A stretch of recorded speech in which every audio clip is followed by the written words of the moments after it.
جب سورہ انعام کی یہ آیت اتری، جو لوگ ایمان لائے اور انہوں نے اپنے ایمان میں گناہوں کی آمیزش نہیں کی، تو آپ صلی اللہ علیہ وسلم کے اصحاب نے کہا، یا رسول اللہ، یہ تو بہت ہی مشکل ہے، ہم میں کون ایسا ہے جس نے گناہ نہیں کیا؟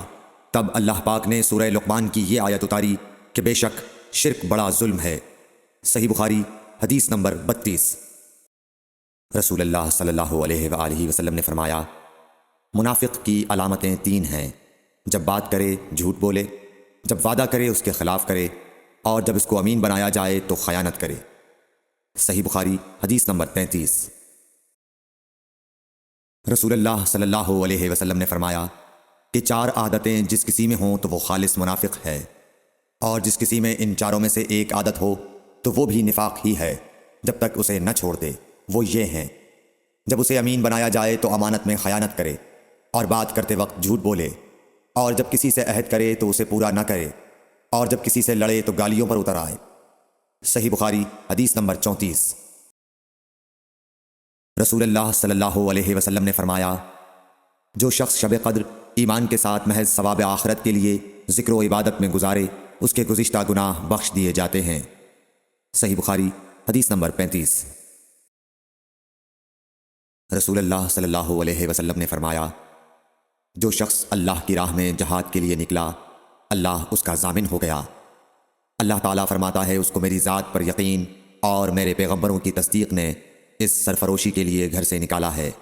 میں اس بات کا ضامن ہوں کہ یا تو اس کو واپس کر دوں ثواب اور مال غنیمت کے ساتھ، یا شہید ہونے کے بعد جنت میں داخل کر دوں۔ رسول اللہ صلی اللہ علیہ وسلم نے فرمایا، اور اگر میں اپنی امت پر اس کام کو دشوار نہ سمجھتا تو لشکر کا ساتھ نہ چھوڑتا، اور میری خواہش ہے کہ اللہ کی راہ میں مارا جاؤں، پھر زندہ کیا جاؤں، پھر مارا جاؤں، پھر زندہ کیا جاؤں، پھر مارا جاؤں۔ صحیح بخاری حدیث نمبر 36۔ حضرت صلی اللہ علیہ وسلم نے فرمایا، جو کوئی رمضان میں راتوں کو ایمان رکھ کر اور ثواب کے لیے عبادت کرے، اس کے اگلے گناہ بخش دیے جاتے ہیں۔ صحیح بخاری حدیث نمبر 37۔ حضرت صلی اللہ علیہ وسلم نے فرمایا، جس نے رمضان کے روزے ایمان اور خالص نیت کے ساتھ رکھے، اس کے پچھلے گناہ بخش دیے گئے۔ صحیح بخاری حدیث نمبر 38۔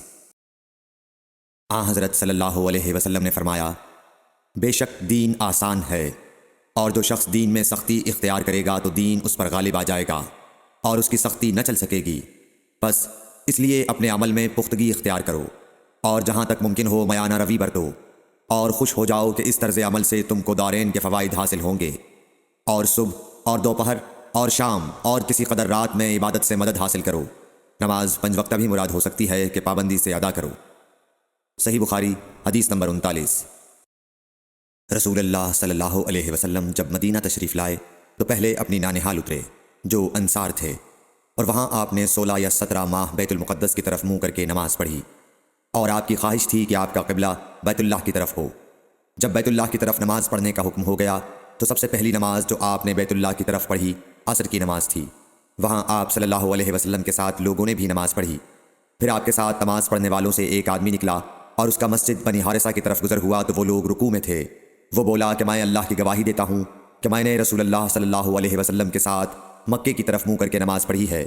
یہ سن کر وہ لوگ اسی حال میں بیت اللہ کی طرف گھوم گئے، اور جب رسول اللہ صلی اللہ علیہ وسلم بیت المقدس کی طرف منہ کر کے نماز پڑھا کرتے تھے، یہودی اور عیسائی خوش ہوتے تھے، مگر جب آپ نے بیت اللہ کی طرف منہ پھیر لیا تو انہیں یہ امر ناگوار ہوا۔ زہیر ایک راوی کہتے ہیں کہ ہم سے ابو اسحاق نے برا سے یہ حدیث بھی نقل کی ہے کہ قبلہ کی تبدیلی سے پہلے کچھ مسلمان انتقال کر چکے تھے، تو ہمیں یہ معلوم نہ ہو سکا کہ ان کی نمازوں کے بارے میں کیا کہیں۔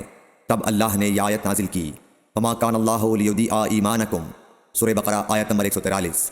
صحیح بخاری حدیث نمبر 40۔